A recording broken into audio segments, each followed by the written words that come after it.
안녕하세요. 취미로 철학하는 남자입니다. 네, 오늘 8월 10일 영상을 찍고 있습니다. 10시고요. 10시 반이네요. 오늘도 이제 우상의 왕원에 대한 내용을 볼 거고 26절입니다. 그래서 26절 참고해서 보시면 될 것 같고요. 내용 빠르게 진행을 해보면 26절 내용은 이렇습니다. 두 문장이에요. 짧죠? 나는 체계주의자들을 모두 불신하며 피한다. 체계를 세우려는 의지는 성실성이 결여되어 있다라고 합니다. 네, 간단한 문장이고 그 다음에 또 이제 의미를 파악하려고 한다면 이제 생각을 좀만 해본다면은 분명히 알 수 있는 쉬운 문장들로 구성이 되어져 있죠. 네, 그럼에도 불구하고 한번 정리를 해보겠습니다. 네, 생각해 보실 분들은 일시정지하고 생각을 한번 해보시고요. 이제 저의 해설로 바로 넘어가겠습니다. 네, 보게 되면은 네, 줄이 좀 애매하게 되어 있는데요. 아무튼 보게 되면 나는 체계주의자들을 모두 불신하며 피한다 라고 했습니다. 이 체계주의자가 뭔지부터 해석을 해야 되겠죠. 일단 체계주의자들은 체계를 중시하는 사람들일 겁니다. 이 체계를 중시하는 사람들이기 때문에 이 의미는 결국에는 교조주의로 볼 수 있다라고 저는 생각을 해요. 교조주의. 네, 왜냐면 교리를 중시하는 거, 교단의 체계를 중시하는 게 교조주의니까 네, 체계주의자랑 교조주의자랑 차이가 없다. 근데 왜 교조주의라고 안 했냐? 네, 이거는 교조주의라고 하면은 좀 약간 그렇잖아요. 직접적으로 언급하는 거니까. 그래서 체계주의자라고 한 것 같기도 하고. 그다음에 이 교조주의자가 또 뭐 이제 일단 지금 뭐 교리나 학설 이런 것만 하기도 하지만 뭐 사회적 관습 이런 것도 이제 따르는 걸 이제 니체가 싫어한단 말이에요. 그것도 이제 체계다 일종의. 그래서 이 전체를 아우르기 위해서 체계주의라는 표현을 썼을 수도 있다라고 볼 수 있을 것 같아요. 근데 좀 더 쉽게 접근을 하려면 교조주의자라고 보는 것도 나쁘지 않다 이겁니다. 네, 그래서 이렇게 얘기를 했고요. 그래서 정리해 보면 나는 교조주의자들을 모두 불신하며 피한다라고 합니다. 근데 왜 교조주의자들을 피할까라고 해보면 이제까지 많이 언급이 됐었던 교조주의는 교리를 따르게 하면서 개인의 개성을 잃어버리게 만들기 때문인 거예요. 교리가 개인보다 우선인 거죠. 네.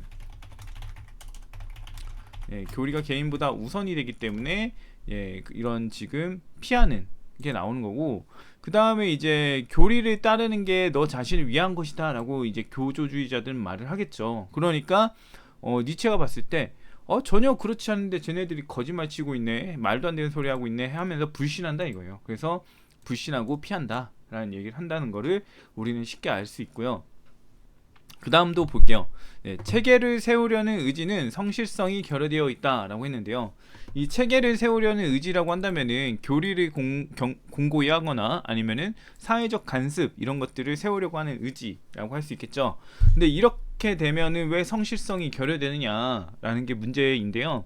성실성이 결여되는 이유를 살피게 되면은 교조주의는 교리를 중시하게 되고요. 교리를 중시하니까 나 자신을 도외시하게 됩니다. 도외시하게 되면은 나 자신의 욕구나 목표 이런 것들을 성실히 살피지 않고 교리를 중시하게 된다는 얘기죠. 그렇게 되면은 나 자신을 성실히 살피지 않는 상황으로 이어져요. 그래서 이 체계를 세우려는 의지로 인해서 나 자신에 대한 성실성이 결여된다라고 볼 수가 있는 거죠. 그래서 이런 의미를 담고 있다라고 볼 수가 있는데 뭐 그렇게 어렵지 않은 거라 아마 쉽게들 생각을 하실 거고 저와 다른 입장도 많이 나올 수 있을 것 같아요. 아무튼 마지막으로 정리를 해본다면 이렇습니다. 나는 체계주의자들을 모두 불신하며 피한다. 체계를 세우려는 의지는 성실성이 결여되어 있다라고 했는데 교조주의자들은 교리를 따르면 나 자신을 행복하게 할 수 있다고 하지만 그렇지 않더라. 따라서 나는 교조주의자들의 말을 믿지 않으며 그들을 피한다 라고 하는 게 이 첫 번째 문장이라고 할 수 있고요. 그다음에 그들은 교리를 공고히 하려 노력하는데 그러한 모습은 자신을 성실히 살피고 행복으로 이끄는 방향과 정반대이기에 나 자신에게 있어 성실하다고 볼 수 없다 라는 의미로 볼 수가 있는 겁니다. 네, 내용은 간단하죠. 두 줄이다 보니까. 그래도 계속해서 반복되는 내용을 니체가 언급한다고 생각을 해보는 게 저는 적당하지 않나라는 생각이 들고요. 다른 의견을 가지신 분들은 뭐 댓글 남기셔도 되고 뭐 빠뜨린 거 있으면은 댓글로 얘기를 하셔도 될 것 같습니다. 일단은 그렇고 이제 글에 대한 해석은 여기까지고요. 제 일상 잡담을 하게 될 테니까 여기까지 보시면 될 것 같고요. 그 다음을 제 얘기를 하겠습니다.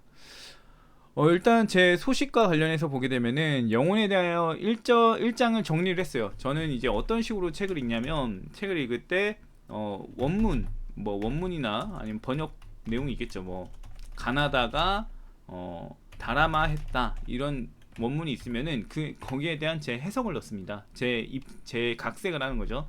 그래서 뭐 가나다가 아니라 ABC가 DEF 했다. 뭐 이런 식으로 이제 바꿔요. 제가 보기에 이게 더 낫다라고 생각하는 표현으로 바꿔서 이제 매 줄마다 이렇게 합니다. 그래서 이런 내용들이 줄줄이 있어요. 한 페이지에 대한 게. 근데 이제 이걸 다 정리를 했고 그 다음에 또 이제 묶음을 해요. 주제마다 묶어서 얘기를 하게 되는데 그렇게 해가지고 완료를 다 한 상태에서 이제 제가 각색한 내용만 가지고서 그 내용을 대치하는 거죠. 그래서 영혼에 대하여 1장에 원래 내용이 A라고 있다면은 그 A 말고 이제 저만의 방식으로 만든 B라는 걸 만들어 놓은 거예요. 그래서 A를 내가 쓴다면 이렇게 쓸 것 같은데 라고 하면서 이제 만든 거죠. 그래서 이거를 제가 생각을 해보니까 이렇게 공부해가지고 나만 가지고 있는 건 좀 그런 것 같고 그래서 카페에다가 올릴까 싶은 생각이 있는데 이제 각색을 했잖아요. 네, 각색을 했다 보니까 각색이라고 해야 되는 게 맞는지 모르겠는데 번안이라고 해야 될까요? 아무튼 바꿨기 때문에 일단은 원본에 대한 내용은 많이 없어졌죠. 근데 문제는 이제 원본을 보고 있으니까 그 표현이나 이런 것들이 다 따라와요. 그래서 이게 저작권에 걸리지 않을까 이런 생각이 들긴 했는데 뭐 다른 분들 중에는 뭐 애초에 철학이라는 게 뭐 시장이 크지도 않고 경제적 이익이 크지도 않으니까 한다 해도 아무도 신경 안 쓸 거다 이런 분도 있고 문제가 될 수도 있다라고 하는 사람도 있고 그래서 저는 잘 모르겠어요. 일단은 뭔가 각색한 걸 올려두면은 그래도 참고할 때 도움이 되지 않을까 이런 생각이 들긴 하는데 일단 영혼에 대하여라는 책을 누가 얼마나 읽을지도 모르겠고 그렇긴 한데 이게 약간 재미죠. 나름의 읽으면서 각색해 놓으면은 약간 재미가 될 수 있을 것 같아서 했는데 모르겠습니다. 아무튼 1장에 대한 내용은 정리했고 2장에 대한 것도 해야 하는데 2장도 뭐 그렇게 어려운 것 같진 않더라고요. 2장은 이제 영혼에 대한 각 사람들의 그 주장을 정리를 해놓은 거기 때문에 그것도 괜찮은 것 같다 싶고 아무튼 그렇습니다. 영혼에 대하여 이렇게 됐고요. 그 다음에 암컷들이라는 책을 보고 있습니다. 암컷들. 암컷들이라는 책을 보고 있는데 약간 저의 이제 독서법을 좀 다양하게 하는데 약간 시즌이 온 것 같아요. 뭔가 시도를 해볼 만한 시즌, 독서에 대한 시도를 해볼 시즌이다. 네, 해볼 시즌이 온 것 같습니다. 그래서 이제 이 책을 가지고 뭔가 해볼 수도 있을 것 같은데 일단 모르겠네요. 일단 이 책을 보고 있긴 한데 책 자체가 그렇게 막 엄청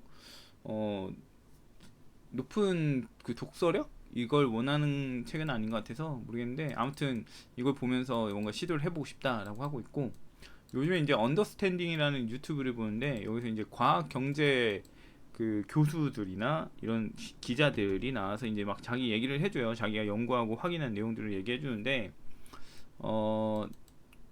그런 거 보면서 이제 뭐 내가 조금이라도 아는 게 있다면은 뭔가 설명하고 그러는 거에 대해서 좀 음, 좀, 좀 이해를 넓힐 필요가 있다. 뭔가 저는 이제 양자역학에 대한 지식을 좀 더 관심은 있는데 매번 책에서 좀 겉을 핥는 느낌으로 나가는 느낌을 받았거든요. 그래서 좀 애매하다 싶었는데 이 언더스탠딩의 양자역학 그 내용을 보면서 이런 걸 말하는 거였구나라는 포인트를 좀 잡았어요. 그래서 그런 걸 보면은 뭔가 지식을 공유하고 하는 게 좀 유의미할 수 있겠다 싶은데 모르죠. 또 제 지식을 제가 아는 거를 거부하는 사람들이 더 많이 있을지 그것도 모르겠는데 아무튼 뭔가 저도 읽고 뭐 의견이나 이런 것들을 공유하는 쪽으로 가는 게 가장 좋을 것 같다 이런 생각이 들기는 했습니다. 아무튼 그렇고요. 오늘 여기까지 이렇게 얘기를 했고 요새 머리랑 이제 목이랑 이쪽이 좀 아픈 것 같아요. 근육통 같이 찌릿찌릿한데 약간 이게 피곤한가 이런 생각도 들고, 예, 뭐 하루에 한 집에 와서 운동하고 밥 먹고 1시간 정도 쉬고 나면은 이제 10시가 좀 넘어가거든요. 그러다 보니까 그 상태에서 이제 또 하고 싶은 게임 같은 것도 잠깐 한 30분 하다가 그 후로 이제 준비를 하는 거예요, 영상을. 그런데 영상도 이제 바로바로 나오는 게 아니기 때문에 뭐 한 10분짜리도 한 3번 찍어보고 4번 찍을 때도 있고 뭐 이렇게 된단 말이에요. 얘기하다 보면. 그러다 보면 이제 막 몸에 무리가 오는 상태가 되는 것 같아요. 그래서 뭐 끝날 때쯤 되면만 11시, 11시 반 막 이렇게 돼 있기도 하고. 게다가 이제 또 오톡을 하니까 오톡에 이제 글귀 올라온 거 정리도 한번 해야 될 것 같은데 오늘 올라온 거요. 예, 그 정리도 하고 그래야 돼서 좀 뭔가 빠듯합니다. 예, 빠듯하긴 하지만 그래도 뭔가 열심히 좀 해봐야죠. 아무튼 저의 오늘 소식은 여기까지고요. 비가 많이 왔다고 하는데 다들 뭐 비에 피해 없이 철학 공부 열심히 할 수 있는 그런 환경에서 지내시길 바라고 다음에 또 얘기를 하도록 하겠습니다.